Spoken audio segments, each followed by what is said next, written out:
உங்கள் சிறுவர்களுக்கு என்ன சமைக்க வேண்டும் என்று முடிந்துவிட்டீர்களா? இனி மேலும் தேட வேண்டாம். உங்கள் குழந்தைகளுக்கு பிடித்திருக்கும் ஒரு தோசை சமையல் வழிகாட்டி இதோ. அவை மிகுந்த ஆரோக்கியமானவை மட்டுமே அல்ல, மிகவும் சுவையானவையும் ஆகும்.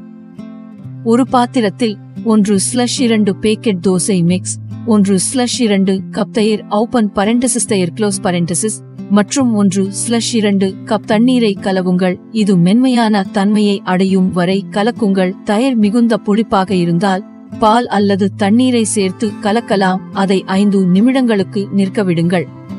ஒரு பிளாட் நான் ஸ்டிக் பானையை மிதமான வெப்பத்தில் வெப்பமாக்குங்கள். பானைக்கு சிறிது நெய் அல்லது வெண்ணெய் சேர்க்கவும். வெப்பமான பானையில் மாவை உங்களுக்கு பிடித்த வடிவத்தில் ஊற்றுங்கள். இரு பக்கங்களிலும் நன்றாக சமைக்க மறக்காதீர்கள். உங்களுக்கு நேரம் எடுக்கலாம்.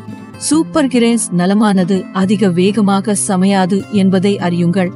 ஆனால் அது மிகவும் சுவையாக இருக்கும். அதை வெப்பமாக விற்பனை செய்யுங்கள்.